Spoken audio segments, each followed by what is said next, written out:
kita ketahui bahwa sejarah bukan hanya kumpulan nama dan tanggal. Sejarah juga merupakan upaya untuk memahami bagaimana orang hidup, berpikir, dan berinteraksi satu sama lain di masa lalu.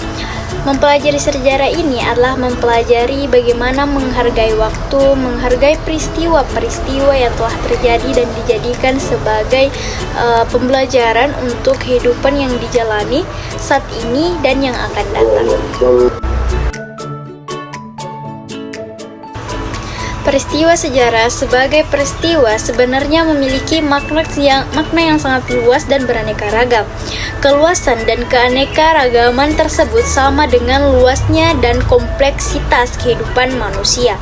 Kejadian, kenyataan, aktualitas, sejarah in konkret atau unsich yang sebenarnya telah terjadi atau berlangsung pada waktu yang lalu.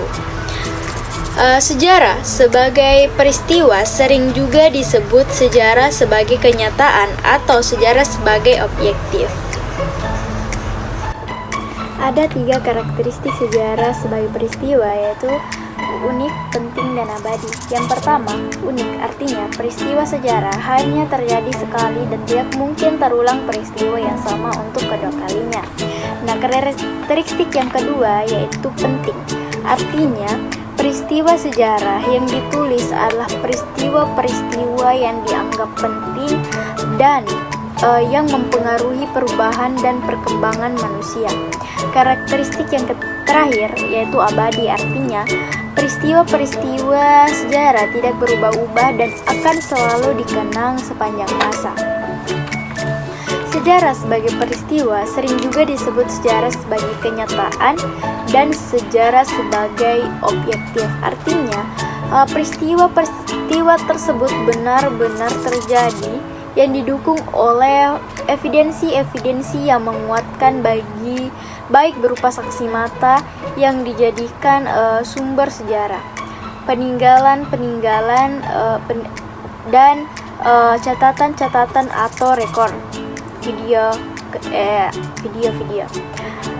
Apapun bentuknya, peristiwa sejarah baru diketahui apabila ada sumber yang sampai kepada sejarawan dan digunakan untuk menyusun peristiwa berdasarkan sumber tersebut. Di Indonesia, contoh sejarah sebagai peristiwa adalah salah satunya ialah peristiwa proklamasi kemerdekaan Indonesia, yaitu tanggal 17 Agustus 1945. Sejarah sebagai peristiwa mempunyai arti kejadian yang tidak akan terulang kembali karena terikat oleh waktu yang lampau. Adapun peristiwa atau kejadian ada yang bersifat ilmiah, misalnya gunung meletus, banjir, kemarau panjang, gerhana matahari, dan sebagainya. Selain itu, ada peristiwa yang bersifat insaniah, yakni berkaitan dengan manusia, baik angan-angan, gagasan, pikiran, sikap, perilaku, tindakan, dan hasil karya manusia, baik yang bersifat material maupun spiritual, yakni kebudayaan.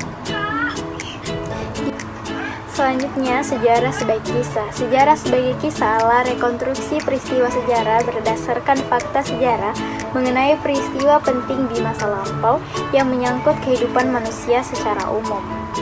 Ketika menyampaikan sejarah sebagai kisah, sedikitnya ada 2 cara yang bisa ditempuh, yakni sejarah dikisahkan secara interpretatif dan sejarah dikisahkan secara naratif. Pembahasan sejarah secara interpretatif lebih mudah dipahami tetapi kurang bermanfaat dibandingkan narasi rinci.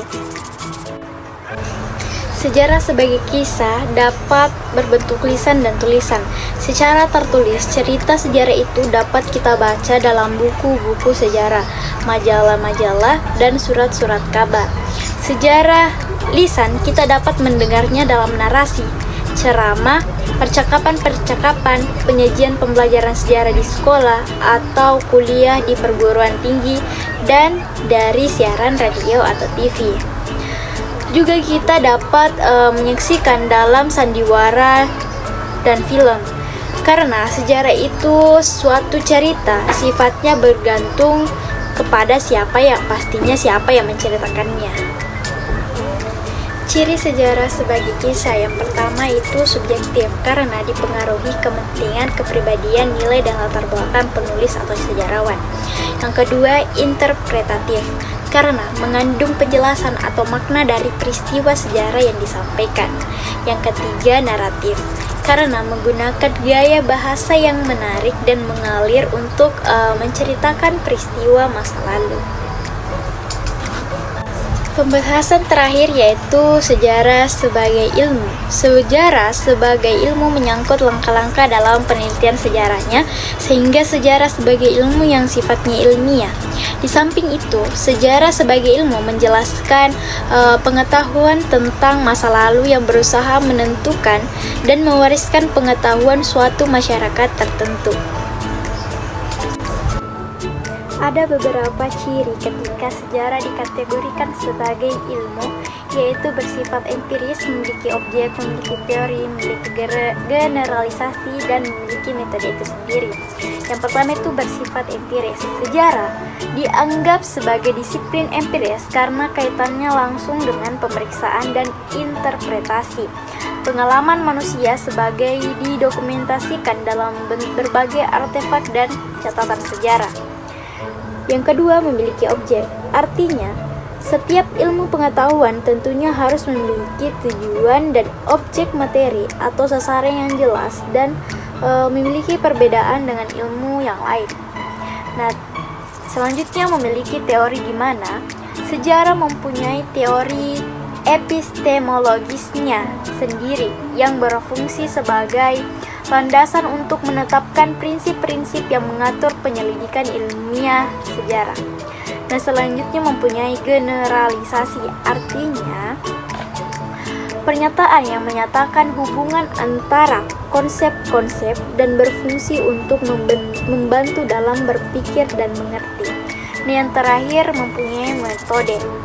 Melalui langkah-langkah dalam metode sejarah, maka dokumen atau peninggalan sejarah lainnya akan dikaji tentang keasliannya, kebenaran informasinya, dan bagaimana interpretasi terhadap data sejarah tersebut sehingga menghasilkan karya sejarah. Sejalan dengan 3 konsep dasar sejarah di atas, menurut Kunto Wijoyo, sejarah mempunyai dua karakteristik, negatif dan positif. Negatif meliputi sejarah bukan mitos, sejarah bukan sastra, dan sejarah bukan ilmu eksak. Sedangkan positifnya, sejarah adalah ilmu tentang manusia. Sejarah ilmu tentang waktu. Sejarah adalah peristiwa yang punya makna sosial, dan sejarah adalah ilmu tentang sesuatu yang tertentu dan satu-satunya.